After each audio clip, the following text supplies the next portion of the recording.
Hello, everyone. This is Robert Paylor, former Cal rugby player and now executive director of the Big C Society.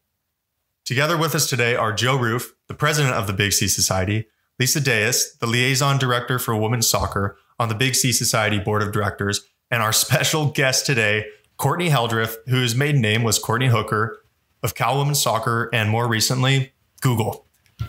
For some context, here's a quick background on Courtney. She came to Cal in 2004 and in her freshman year started all 20 games with her ferocious defensive play, earning her all Pac-10 honors. After 4 years of striking fear into the hearts of opposing teams and setting multiple defensive records, Courtney was recognized as one of the best defenders in the country. She was also team captain, and she earned her degrees in psychology and biology. Such a slacker. Now, Lisa, I know you and Courtney were teammates for a year or two. Is there anything that you want to add that's going to make Courtney blush even more? Yeah. Hi, Hooker. Hi, Larry, my favorite. So I was a striker and played opposite of Hooker on defense, obviously. And I just remember being terrified every practice at the prospect of being matched up against her in any sort of offense-defense drill. She was like this fierce pouncing octopus. She'd like strip you from the ball as fast as you got it. And you'd usually end up on the ground eating mud. And off the field, she actually brought those same pouncing sensibilities to Sproul Plaza for some sweet free swipes at the GVC. Always getting those Dutch Crunch sandwiches. But I mean, she'd come out of nowhere, you know, in both instances. But yeah, back to the field. As a forward, she would just make you look bad every time. Every time. Wow, what a high praise from such an excellent forward, too. Thank you so much. Well, Courtney, we're so excited for you to be here today, and we're going to jump in to how you got into this career. So can you tell me the story of how you came to your job as a user experience researcher at Facebook, and start as far back as you would like to, and please don't spare me any details. I want to know the skills you had to develop, the degrees required, networking you did. Please share everything. Yeah, so my path was not as linear as many might think. So when I was at Cal, I started off as a biology major and, you know, as part of the breadth requirements, ended up taking my first psychology course. And I remember when I went into the psychology course in those big auditoriums, there was this wonderful professor who stood on stage and taught the entire content through magic tricks. And I sat there and I thought, wow, I'm really miserable taking these biology courses. But here's this guy. He's up there having the time of his life, teaching concepts that feel really sort of like innately human and something that I could really grasp and something that's really interesting, learning about human behavior. So that's when I made the bold decision to double minor while taking, you know, while being a student athlete. Double major while being a student athlete.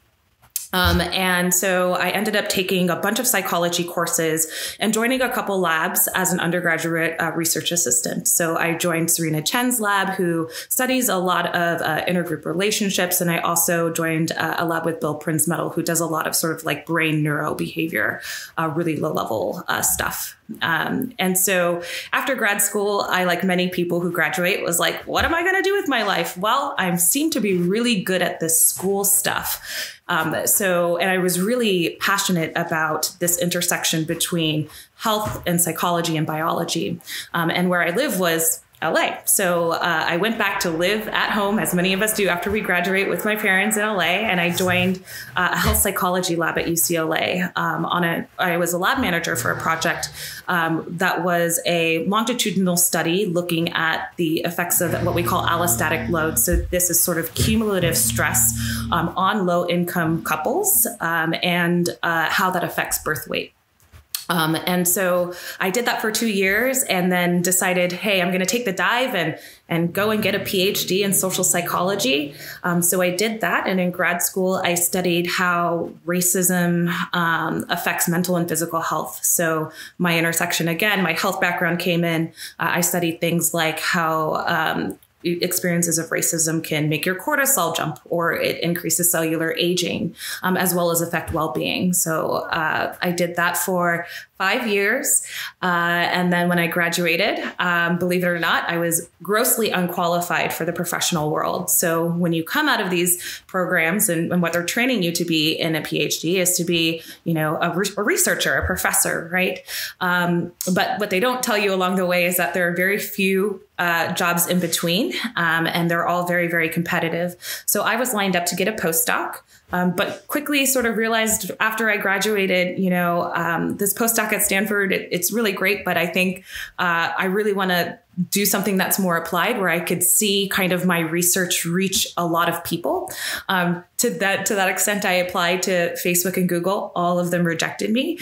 And so what do you do when you don't get a job? You move to Texas. So that's what my husband and I did after grad school. We packed our bags. He's a CPA. He could get a job anywhere. We moved to Austin, Texas. I've always wanted to live in the South, and really love Austin. Have always been a really big fan of Austin. So I moved there, and I did survey research at a company that does basically like a lot of consulting for hedge funds and a bunch of businesses. And I ran their survey research. And while I was there, I had a couple of friends that worked at Facebook. Just begged them to please just submit my application and apply, because we'll talk about this in a little bit, but networks are really important for people who are interested in getting into big tech. So I was referred, went through the process, got a job at Facebook, and landed that there, where I worked for 3 years on a growth team for the business platform. And in that work, I did a lot of work in what we call the global South. So this is Latin America, Southeast Asia, and Sub-Saharan Africa were kind of like the main areas of my focus. And I was really interested in understanding, how do we make sure that people in these areas are able to connect with their customers in a really meaningful way. And more specifically, given my sort of PhD interest, I was interested in how do we get women. So these like small entrepreneurial businesses that are ran by women in places like India, how do we make sure that they have a powerful voice and presence on Facebook? And when you start to kind of look into those cultures, what you soon learn is you can't just focus on the tech, right? We tend to think and develop products with a very sort of Western focus, right? It's called homophily, right? We design and think about systems the way that we interact and engage with them, but it's very different in the developing world. And so you need to really understand people's daily realities, their challenges and needs, and figure out if technology has a place in those daily realities. And so that was like a lot of my work, doing a lot of ethnographies, talking to people on the ground, sort of really learning about their experiences and their challenges, and then identifying that unique sort of needle in the haystack of where we could actually make a difference. And then after that, I was recruited by Google to take on a new challenge, which was artificial intelligence, with a team called the People in AI Research. So this team works horizontally. Our team AIUX, so there's a lot of acronyms. UX stands for user experience. AI stands for artificial intelligence. So our team works horizontally across sort of Google Research, used to be Google Research and Machine Intelligence. And we bring a very sort of human first approach to Google's advanced R&D projects. So we, again, really focus on how do we make sure humans are in the loop when all of these really fantastic advances are happening in AI. I lead a team that is focused on identifying the risk and opportunities of artificial intelligence for our users in the global South. And I do a lot of work looking at this intersection of marginalized and underserved communities, and what are kind of their unique technology needs, and how do we make sure that we wed that picture and marry that picture in a way that is responsible, that's ethical, but also keeps our users' best interest in heart from those markets that we often don't hear about a lot. So that's what I've been pretty much focusing on for the last about 2 years at Google. My team is very diverse. So I have a report in Accra, Ghana. She's the only user experience researcher on the African continent, which we're really proud of. And I work with just a bunch of different people around the world, from engineers to product managers to marketing, really trying to figure out how do we build more inclusive projects for our next billion users. Wow, what a fantastic journey. Absolutely amazing. Something that I'm really curious about that just comes up to me is it seems like you've been very driven, very convicted along this career path. You said making the move to Texas and going to get your PhD. Those are big things. Those are big sacrifices. It requires a real core internal drive. What is your core internal drive in your career? Yeah. My sort of core internal drive, and I think it's something that I've always kept with me, even through soccer, is I'm really trying to understand these disparities that exist in technology and lift people up as much as possible. I treat my entire sort of work as a way to create more empathy in the world, but also just really making sure that the ethos of our work aligns with my mission, which is, we need to do right by the people. And in order to do that, we need to take a very socio-technical approach to the problems that we solve. And so that drive definitely comes from soccer when we played. I think Larry could definitely attest to this, is I was probably like the most passionate and competitive player out there. I hated to lose, and I have a will to get things done. And that certainly helps me be very effective and impactful. And also, oftentimes we're looking at communities that are neglected. And so you have to bring their voices to the forefront. And that requires a certain level of leadership and ability to potentially show people that this is an area that maybe is understudied or we haven't been looking at. But look at this incredible social opportunity. Look at this business opportunity. Look at this interesting scientific challenge. And how do we get the right people in the room to focus on this problem holistically? I'm curious. Joe, you have a question? Yeah, I do. I Courtney, I was taken by this description of like, what is it like for one of Google's users to step outside their door? What is like their life like, as opposed to like, what is our life like?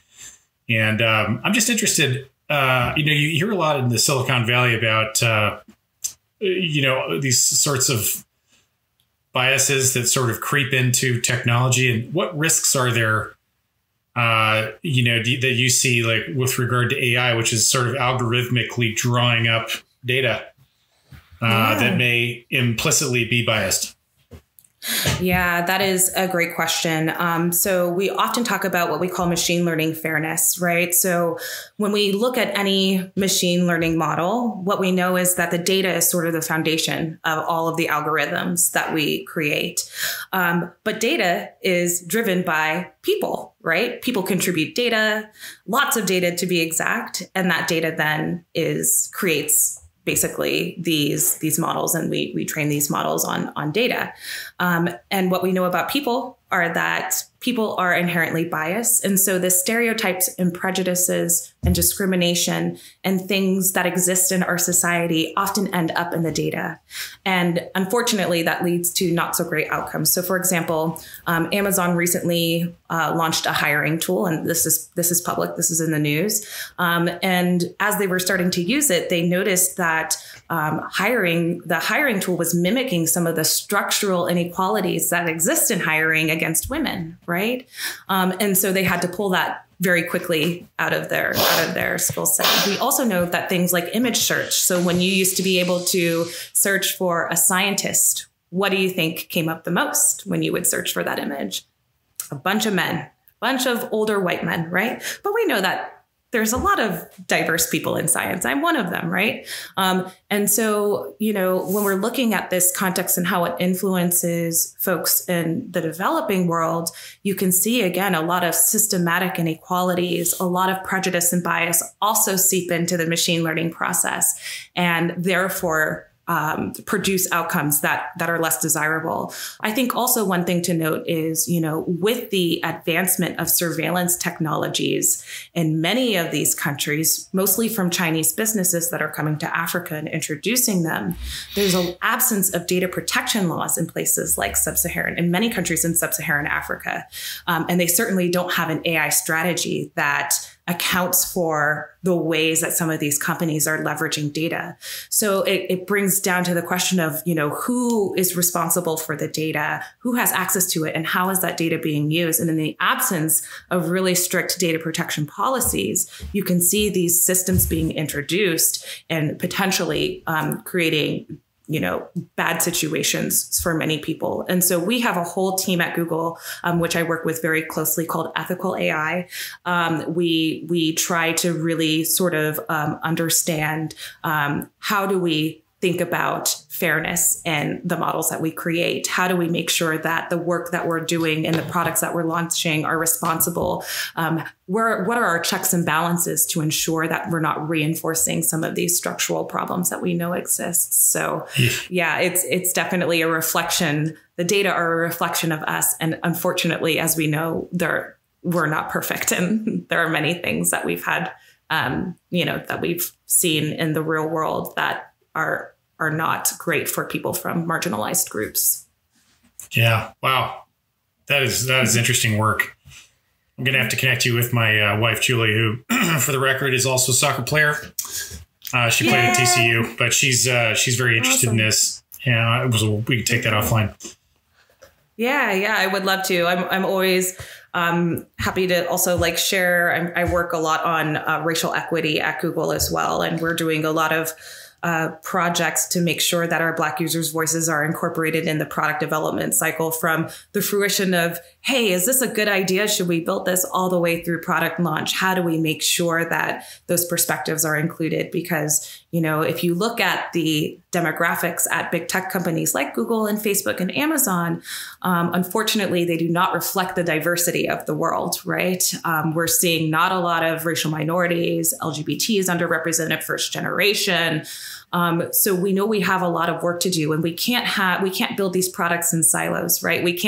We would do a disservice to our global user base to say, we know what works best for you, because we work at Google, right? Especially if the demographic of Google has a way to go in terms of reflecting the diversity of the world. So lots of really important work that is being done right now. And I'm happy that I get to just be a voice in the room.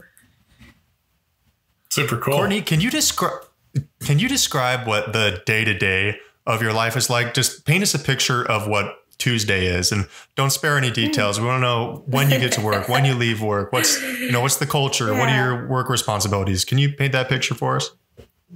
Yeah, sure. So I can talk to you a little bit about what I did today. So as I mentioned, all of my work is international, mostly in Southeast Asia and Sub-Saharan Africa right now. So my meeting schedules are pretty crazy. So today I had a meeting at 7 a.m. with some of my teammates in India to talk about a project that we're working on, which is looking at how do we use machine learning to help small local farmers in the global South. So we're doing a lot of sort of farmer-centered AI work, which is really exciting. And I'm happy to share a Medium article that's has been externally released on that, as well as a project that we're doing with the X team, which is kind of like the secret moonshot team at Google, who's working on a computational agriculture project. So there's oftentimes a lot of meetings and busy work there.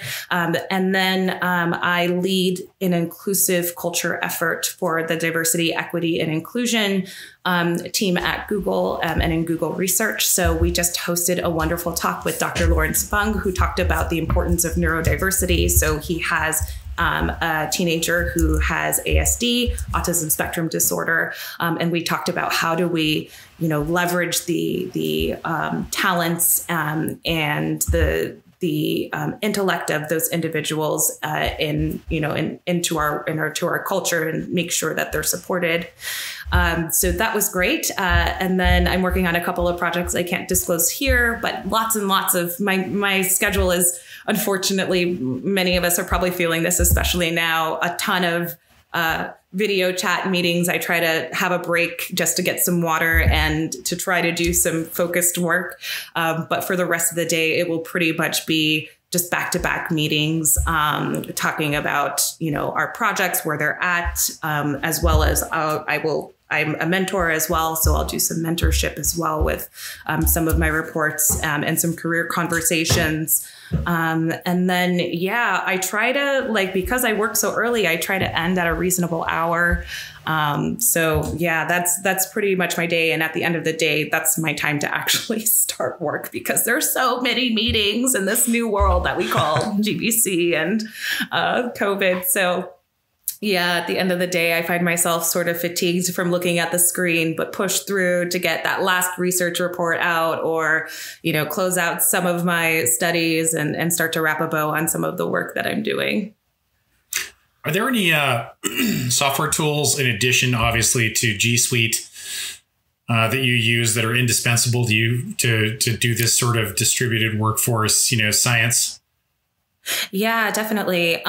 So goodness, the amount of tools that have even surfaced since everybody shifted to video calls has been really remarkable. I think in my particular role, so I'm a quantitative and qualitative psychologist. So quantitative is more sort of like data analysis, survey execution and analysis. So more on the number side, where qualitative takes that more ethnographic approach of talking to people. Of course, that is a methodology in and of itself. You have to analyze, the recordings. You need to be able to, write up reports and generate themes and all of that great stuff. So the tools that I use are really in that wheelhouse. I use a statistical software by IBM called SPSS. That helps you, for me, just analyze my data really efficiently. We also just work with a lot of vendors that have their own internal tools. So I'm working with a company that does a lot of diary analysis. So we just ran a really big diary study, which I'm really excited about. So I'm in the process of going through video clips and analyzing those data too. But yeah, in terms of tools, really G Suite, G Suite is where we are at. When I was working at Facebook, I used a lot of Keynote as well. For those who are obviously more interested in coding, there are friends who are doing TensorFlow and Colab and R and JavaScript, but those are more engineering focused, where I'm more on the user side. Got it. And did you have was the Ph.D. a requirement for this job? Can you talk to us about the interview at all? Yeah. You can cycle back to Facebook, after. You built. It sounds like you did some networking either during or after your time at GLG, and then moving into Facebook, and then. But talk about the interview process. If somebody were interested in a user experience, an entry level user experience job, yours wasn't, but how would you kind of prep for that? Yeah. And what would you expect to see in a candidate if you were going to be doing the hiring now and so forth? Because we're trying to give if you were a student athlete now, essentially, how would you ladder into this? Yeah, definitely. So as we all know, large tech is competitive. So our acceptance rate this year for user experience researchers at a beginning role, I think, was around less than 10%, probably in the single digits, definitely in the single digits. That's not to scare. That's just to say that it is competitive. And so you want to make sure that, you're getting enough experience and you have the right sort of toolkit to be able to be competitive. So what does that education and toolkit look like? Many of you are graduating and getting your BA. I highly recommend you explore master's programs in what we call human computer interaction, or HCI. There is a fantastically competitive program at the Stanford. We call it the Stanford D School, Stanford Design School. I know Stanford, boo, but they have a very incredible HCI program. What's interesting about HCI is that I'm talking a lot about user experience researchers, which is limiting in scope. UX consists of many roles, including, visual design, industrial design. We have UX prototypers. So it spans a bunch of different sort of roles. And what's nice about those master programs is that you get to sort of get your feet wet across a bunch of those different roles. So highly recommend UW, University of Washington also has a really great HCI program that many Googlers have graduated from and have been very successful in. The other path, which is the twisty, windy path that I did, which is you can go back and get your PhD in an area that's in social science. So we have folks in information technology. There's PhDs in human computer interaction. I received my PhD in social psychology. You want to sort of get, really explore opportunities to focus on human behavior. And if you could link it to technology, that would be great. To that extent, once you start getting into master's and PhD programs, what's really great is then you become eligible for a potential internship. And internships are really fantastic at Google and at Facebook and at all of these tech companies. They have summer ones. They also have winter ones. Even though COVID has hit us, I know that we are still having intern classes come through. Those cohorts are smaller, but there are still, we still have those programs available. And what's really nice is that you get to basically get experience in a team, really understand how industry works. It's very different from academia.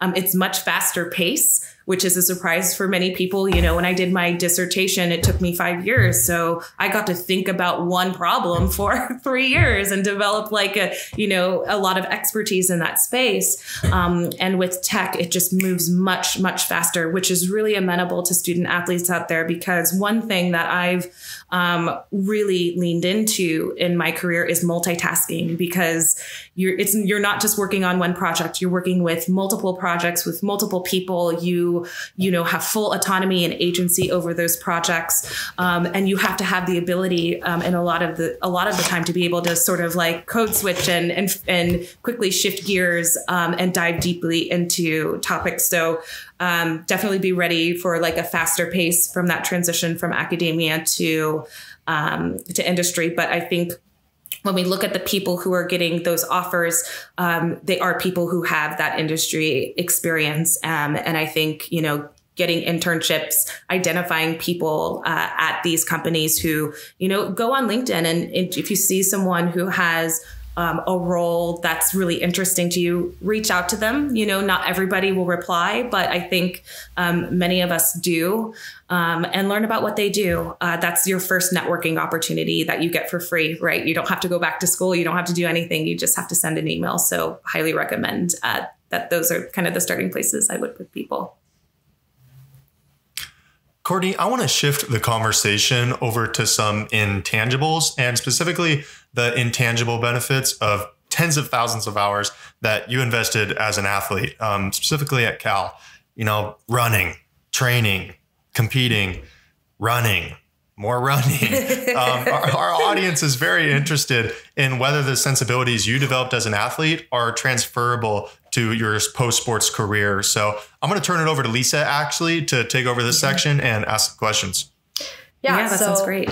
Yeah. So Hooker, you just kind of touched on your multitasking abilities and how that came from being an athlete. But we hear a lot about the advantages embedded in the mindset of former athletes at work. So Stanford professor Carol Dweck has written about it, for example, I love Carol. Along with other disciplines that supposedly give former athletes an edge in the workforce. First, do you think that's truth or hype? And if you think it's true, do you feel like you have any soccer-related superpowers from your days on the pitch that give you an edge at Google? Yeah, I would like to believe it's true. As a scientist, I would like to see the empirical data to prove it to be true. But if Carol Dweck is saying it, who is a fantastic researcher, I believe that she's done the research. So yes, it's true.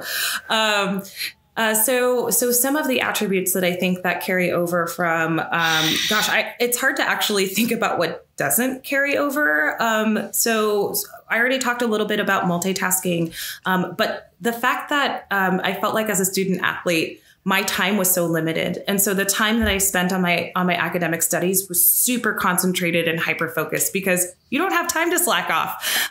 You don't have time to, sort of like do that meandering path, because there's already an entire commitment of soccer or your sport that sort of holds you accountable. And I feel like now people say like, you are one of the most efficient people ever. Like if you give me an hour, I could produce a lot because I'm used to just with the limited amount of time that I have, just being as productive as possible. And this is something that is so lucrative in the workplace, especially now that we're not getting as much social interaction. If you could do that without being pushed and with full autonomy, which we have to do as soccer players, then I think that is certainly an advantage.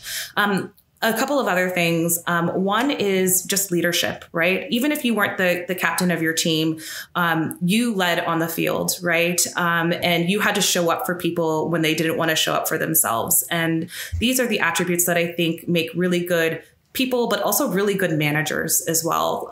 Your ability to lead and lead in a way where you're also bringing in people from diverse perspectives, sometimes from all over the country, sometimes from all over the world, into this really unique space, which is sports, and making sure that we're all working together and we're operating and we're functioning to a super high level,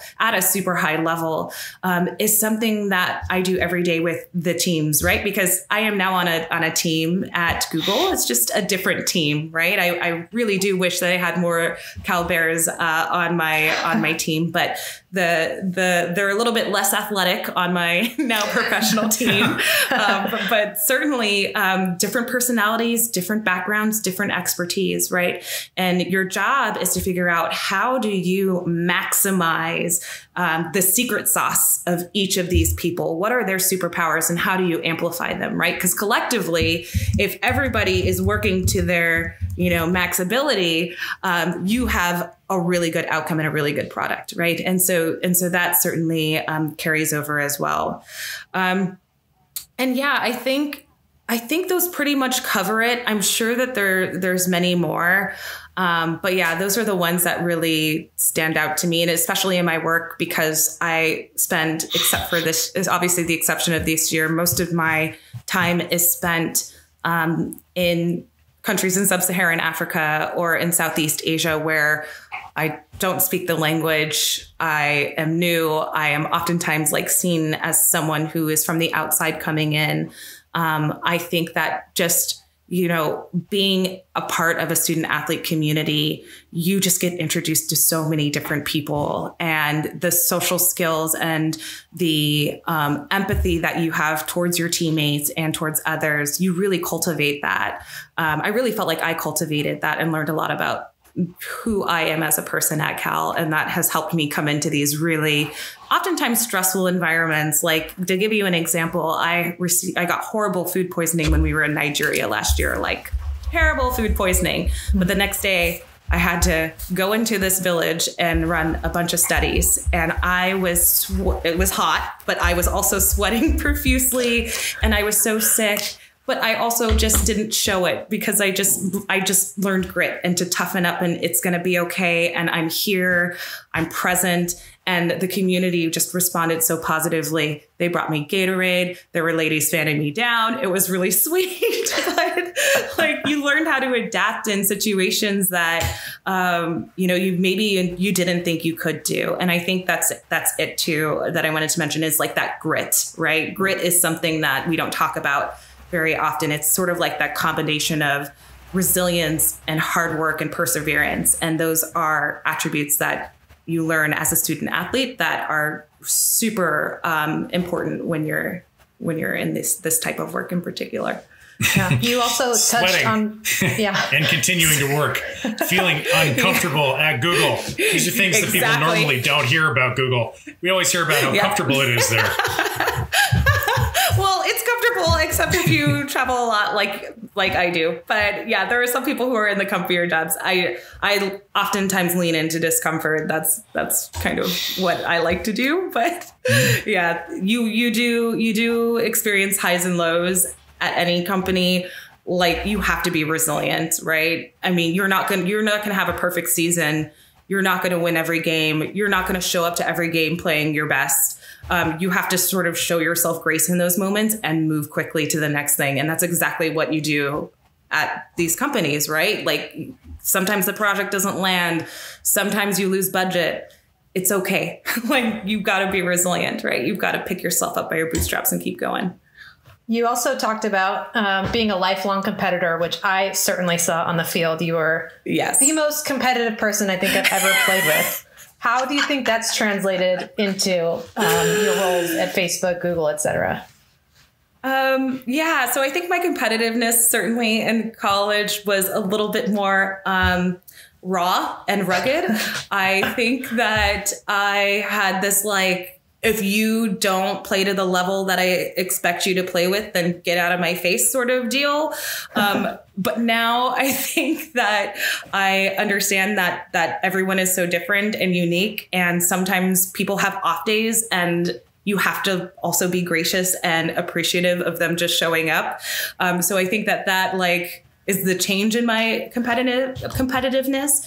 But I do think, in terms of competitive, I hold it's not necessarily competitive between individuals, but I think I'm more trying to push my limits of what I can do. So every sort of research deliverable that I share with my teams, every project that I kind of take on, I'm sort of thinking how do I 10x this or do, 5 times better than I did last time. And I think the ability to take feedback, which is something that most people who haven't played sports haven't gotten that direct, criticism, right? On the field and off the field. You need to do this. You didn't do this. I mean, that's part of being a student athlete is criticism, receiving criticism and taking that feedback. And I feel I really, that's the fuel that allows me to remain competitive with myself, is that I really lean into that, and I use that to sort of amplify my work and take it to the next level. So, Can we return to the subject just for a minute? This is going to be a connection between a number of things you said, but return to the subject of leadership. Yeah. First of all, I'm interested in what that means to you. And if you can draw a contrast between, if you're not playing to my level, get out of my face, you that was, playing soccer, all the way forward to the now probably, if this is sort of arguable, but empathy is one of the most important words in user experience research and in good products. Products that are designed for your users, as it were. Yeah. So, and that's also really important in leadership, to your point, in companies and organizations, because people are so different. So, talk to me about how you experienced leadership as a student athlete, what you thought it meant then, and maybe what you think, what it means to you now. Yeah. Well, as a student athlete, I looked up to so many people on our team. I had the privilege of playing with Tracy Ham, who is just, if you've ever spoken to Tracy, she's just an incredible athlete and a really fantastic leader. And to me, leadership has always sort of been, uncovering what your teammates' unique strengths, what their superpowers are, and figuring out how do you get that the most often, right?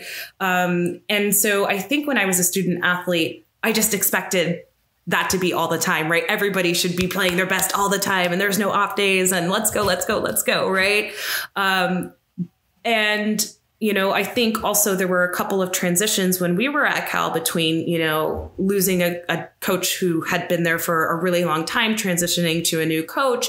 So there were a lot of the leadership that I think I saw was just trying to kind of calm people, make sure everybody's okay.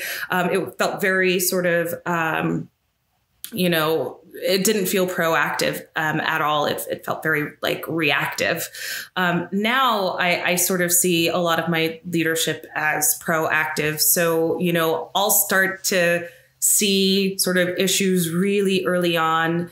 And those aren't issues to be ignored. I think having really open dialogue and first of all, dialogue between sort of managers and other people cannot happen if there's not trust.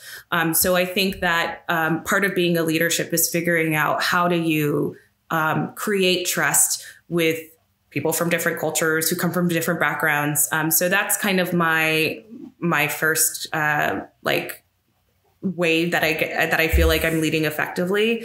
The second is empathy. We talk about that word a lot. To me, like every good leader that I've had has been empathetic. And empathy doesn't just necessarily mean you listen and you're all good.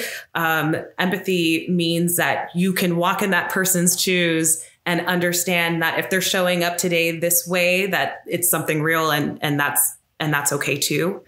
And then the final thing that I'll mention is, just I think, leaders, not everybody could be a good leader. And I think that's okay too. We need people to play these supporting roles. And I don't mean to diminish that, but I do think that there are some people who are able to look at big picture problems really quickly, diagnose what to do, and then figure out who they need to be involved to fix that problem and that issue.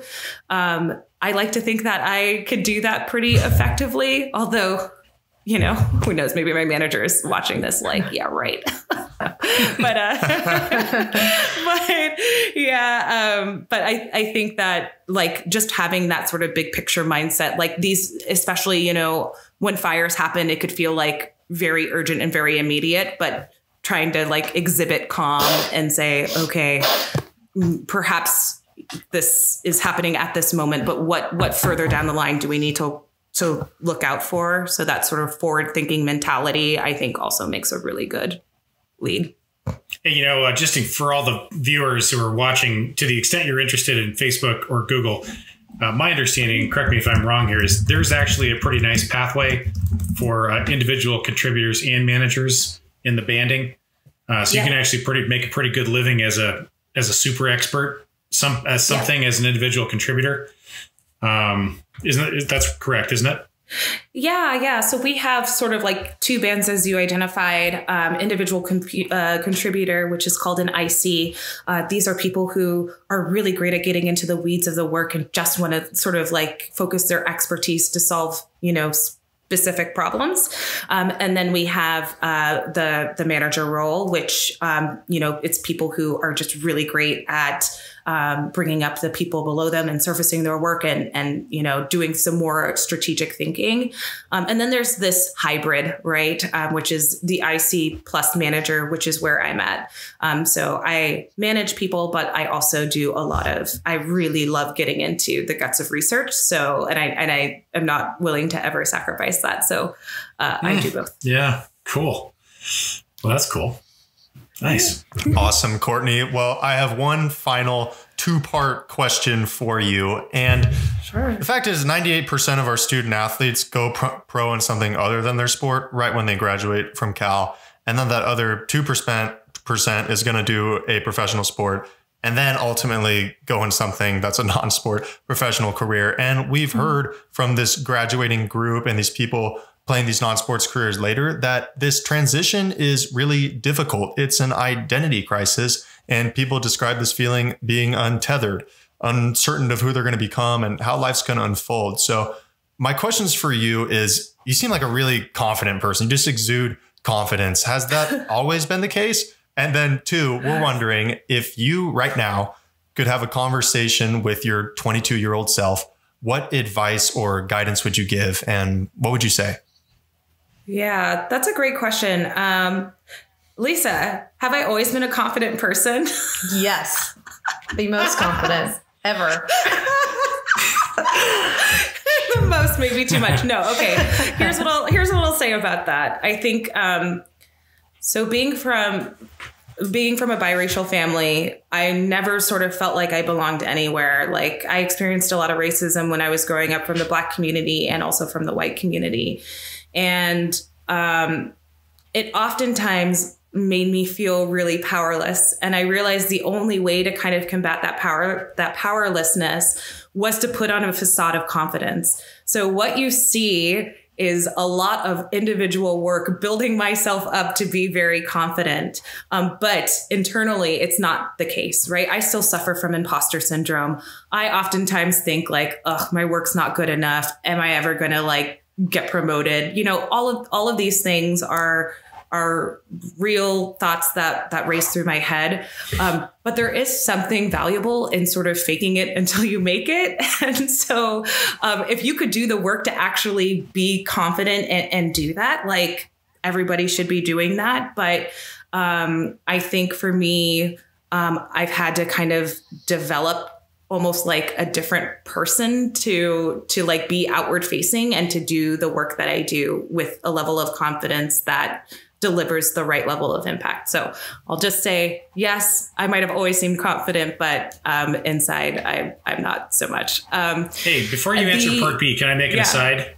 I want to encourage everybody who was watching this I watched the panel on racism and discrimination that women's soccer did. One of the most compelling parts of that discussion was when you were talking about, well, there's a number of you talking about racism as trauma.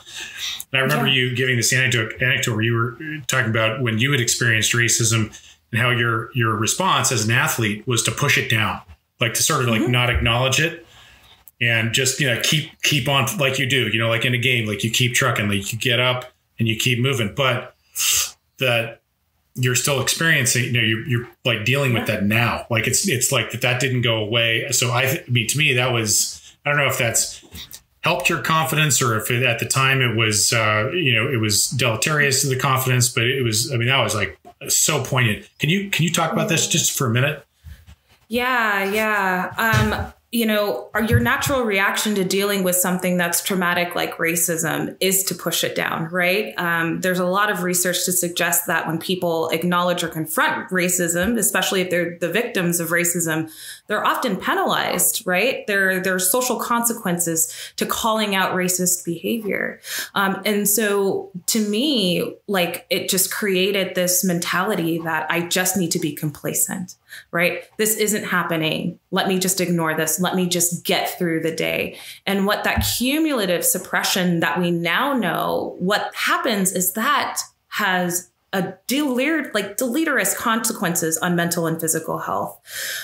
We looked at things like how racism over the course of lifetime creates what they call weathering, right? So your daily sort of like every time that you experience like racism, whether that's implicit or explicit, and mind you, most of the time we're talking about implicit stuff, which happens to be the worst.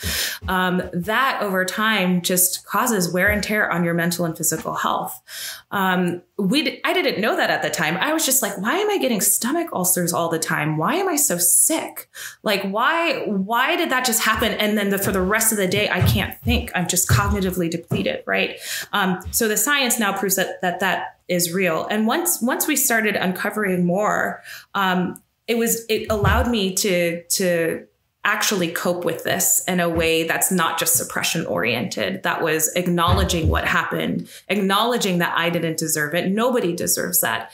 And really sort of like facing it, and not letting those experiences dominate who I want to be and who I am. And that took a lot of time. And so for people who are in that space, especially like newly graduating, and a lot of the racial injustice that happened this year is fresh. Racism has been happening for a really long time, but now we just have cameras to videotape it at every angle. And so it's hard. Just know that you're not alone. And this takes work, but highly recommend you talk to, someone, whether that's a professional or someone that you trust, because suppressing that creates a lot of problems, and you don't deserve to be subjected to that. So yeah, thank you for bringing that up. I appreciate that. And then to tie this back to part two, if your current, 30 something self wanted to have a chit chat with your 22-year-old self as you're graduating and contemplating how the world's going to unfold and so forth, what would you, any guidance or advice that you would pass along? Yeah. I think I would say like, relax, I was so competitive and so wound up in soccer and like it was just I didn't have a time to sort of reflect. But also like when you're that competitive, you lose out on a lot of like the fun that is being a student athlete at Cal. So, you know, if you find yourself, you know, over stressing about games or people or whatever that might be, just like, this is supposed to be fun. It's a sport that you love. And if you get sort of tied up in, you know, taking it too seriously, I think that you miss out on an opportunity to really just have a really great time. You know, it's sports. It's not too serious. It's not supposed to be super, like, it's of course competitive, but like it can't be too serious.